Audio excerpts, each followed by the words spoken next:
Episode 62, Church History, Part 21. In the 7th century, England is being transformed by Christianity, and the King Oswald decides to follow Rome in their teachings and operations. Roman practices became the norm, as the Celtics and other Germanic tribes followed the Roman Catholic Christian Church. The Roman Catholic Christian Church evangelized and transformed Europe with their religion. The Franks, the most powerful of all the barbarians, were decreasing in their power and reign. We learned in podcast 51 about Clovis, a pagan king of the Franks who began the Merovingian Dynasty, named after his grandfather. And by the 8th century, the Merovingian Dynasty of the Franks would be replaced by the Carolingian Dynasty. The Arabs would invade Spain and try to advance into Western Europe. But Charles Martel of the Carolingian Dynasty would stop the Muslims from taking over Western Europe.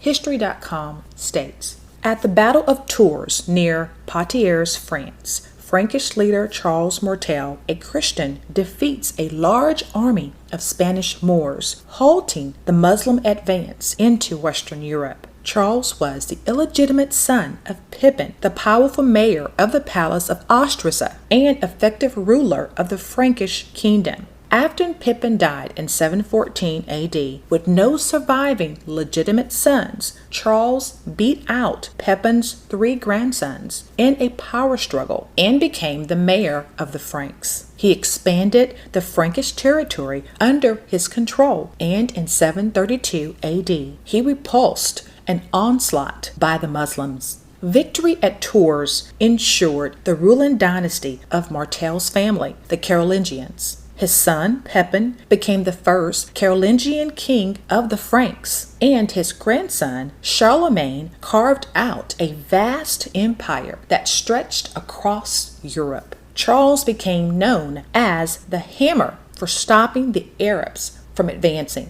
Christopher M. Belletto, professor of history at King University, states, and he had this name, the Hammer, because, kind of like Stonewall Jackson, he could stop anybody that other people couldn't stop. And Charles Martel's greatest exercise of his hammer capability came in the year of 732 at the Battle of Poitiers, or Tours. It takes place on a field in between the two, and each of them tries to claim the city for tourism dollars. But the Muslims are taking over what is today Saudi Arabia in the modern boundaries, taking over what had been the eastern, the area of the Holy Land, the southern, which is North Africa, and the western, the Iberian Peninsula, consisted of Spain and Portugal, portions of the Roman Empire. Now they're going into Europe, and nobody can stop them. And Charles Martel brings a group of people together.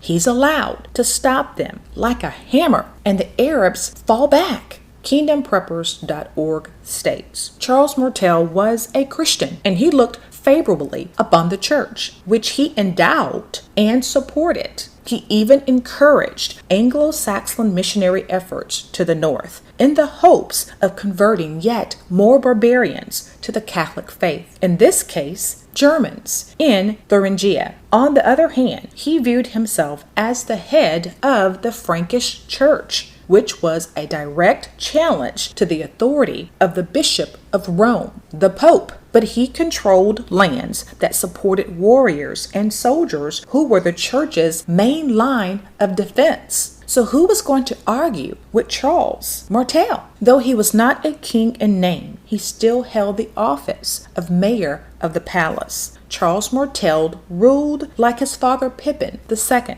autocratically, but he too divided his lands between his sons, Carloman and Pippin III. Charles Martel used his power to dispose bishops and funnel ecclesiastical revenue to himself, which he used to finance his own enterprises. So large a figure was he that the Carolingian Dynasty is named for him. Not the more famous Charles or Charlemagne, who would later succeed him. Unlike other mayors in the palace, Charles Martel also used his authority to leave the throne of the Merovingian king vacant, which paved the way for the Carolingians to assume totalitarian supremacy over Frankish territories. The Carolingian Dynasty would change the face of Europe and early medieval Christianity. Boniface was commissioned by Pope Gregory to evangelize the Germans. Boniface was on the Anglo-Saxon mission to Germany, organizing foundations in the church. He chose to align himself with Charles Martel, the Hammer, and was under his protection. Boniface was made an archbishop over what is now called Germany. Boniface again set out for the German lands and continued his mission, but also used his authority to work on the relations between the papacy and the Frankish church. After Boniface's third trip to Rome, Charles Martel established 4 dioceses in Bavaria and gave them to Boniface as archbishop and metropolitan over all Germany east of the Rhine. Charles Martel never took the title as king, but his youngest son would take his title. His name was Pippin III, or Pippin the Short, and he became the first king of the Carolingian Dynasty in 751 AD. Boniface had such a great relationship with his father, he anointed Pippin the Short and crowned him as the new king, declaring it as an act from the Almighty. Pippin the Short added to his power after the next pope, Stephen II, traveled to Paris and anointed him a second time in a lavish ceremony in 754 AD. Pope Stephen also anointed Pippin's sons, Charles, also known as Charlemagne, and Carloman. Historians believed that Charles and his son Pippin intentionally aligned themselves with the Roman Catholic Christian Church to have the right appeal and appearance to the world. They didn't want to appear as aristocrats, but look as regular, ordinary people. KingdomPreppers.com states, while Pippin wore ecclesiastical vestments, Pope Stephen blessed his sword, his scepter, his ring, and crown, and he was anointed with the same oil used in the consecration of bishops. Pippin, however, felt himself above the pope and the priest. During the anointing, Pope Stephen declared Pippin and his sons to be patricians of Rome. Their responsibility as royals is to protect Rome from its main enemy, the Lombards. In return, Pippin openly declared that lands stretching from Rome to Ravenna was the rightful property of the papacy. These lands actually belonged to the Eastern Roman Emperor in Constantinople, but it was argued that he had failed to properly defend them, and so his ownership had been forfeited. In 755 AD, Pippin sent his army to restore the Roman territories that were taken. So they crossed the massive and defeated the Lombard army. The Lombard promised under oath to return the Ravenna and other cities to the Pope. The peace treaty was signed by the Romans, the Franks, and the Lombards. The final agreement specified the territories belonged to the Roman Empire, but Pippin declared the territories belonged to the Pope. Pippin believed the land was given to Peter to have his sins pardoned. What? In 756 AD, the popes were granted independent rule of Rome by King Pippin the Short of the Franks in the donation of Pippin, birth of the Papal States. Now we see the Roman Empire officially becoming the Roman Catholic Christian Church. KingdomPreppers.org states, the Byzantine envoys withdrew and Constantine had to live with the decision. East and West were further divided as a result, but the alliance between the Franks and the Roman papacy was forged, and the Papal States had officially come into existence as a legal entity. After Pippin the Short died in 768 AD, his son Charles or Charlemagne became king of the Franks in 768, and then he became the king of the Lombards in 774, after he further alienated them and literally absorbed their kingdom. Hadrian minted coins in his name and dated official documents based on the date of his papal ascension. This marked a clear separation from the Eastern Empire. Rome was now independent of Byzantine thanks to the Franks. Britannica.com states, the relationship between Charlemagne and Adrian was characterized by amicable rivalry. Charlemagne used the church to hold his empire together and to enforce overlordship on the papal states. Charlemagne also fought the Saxons, leaving many of them dead, and also baptized many of them into Christianity. He fought the Avars, the Northeast Slavs, and the Southeast Slavs. From all these military campaigns, he converted many to Christianity, killed thousands upon thousands of people, and amassed a huge fortune of money and land. He established new economic standards based upon the pound of silver, a unit of money and weight.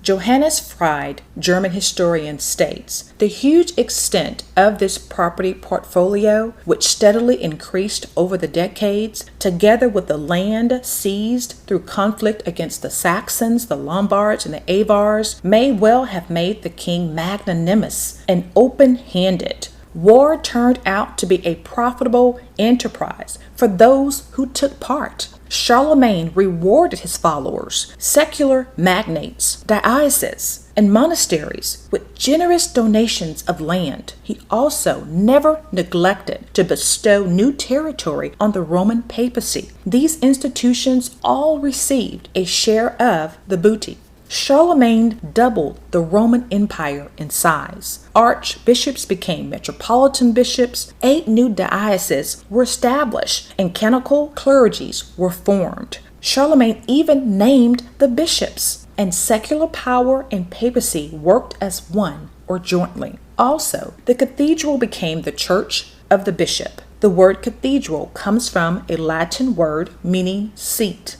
The seat referred to is the seat of the bishop, who is the leader of the group of churches related to the cathedral. The bishop's seat is both a metaphor for the cathedral as the bishop's seat of power and his actual chair, the cathedra, inside the cathedral. The 8th century is when the Roman Empire and the Roman Catholic Christian Church became more one. Charlemagne, the king, is naming the bishops. His father Pippin gives lands conquered to the papacy. We see the partnership where the church needed the kings of the Franks or the Carolingians to regain territory from the Lombards and to capture other lands that they wanted. They also were able to stop the invasion of the Muslims into the western part of Europe. And the kings needed the church to have the right appeal to convince the masses that they were regular people who followed Christianity. This was important in establishing their leadership. Both parties, the kings of the Franks and the Roman Christian Catholic Church, working together to form a perfect union to ascertain wealth, land, power, and control over the masses. Again, there is no mention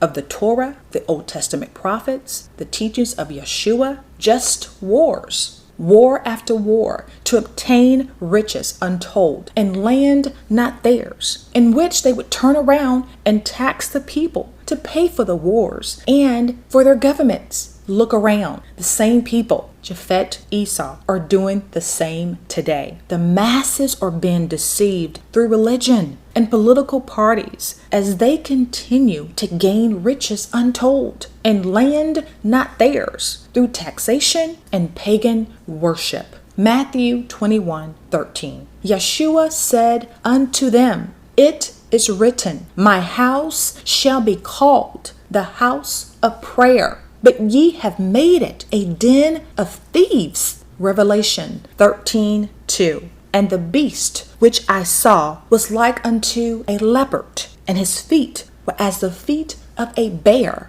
his mouth as the mouth of a lion. And the dragon gave him his power and his seat and great authority. As we seek truth, please seek truth with us. Please send questions or comments to info@truthwars.com or comment here. We don't claim to know everything. We just seek the God of Abraham, Isaac, and Jacob that knows everything. Let truth roar, let truth reign, let truth speak, and let truth set you and your entire family free. Truth roars, truth reigns, truth speaks, truth sets me free. Please see a podcast disclaimer at truthwars.com.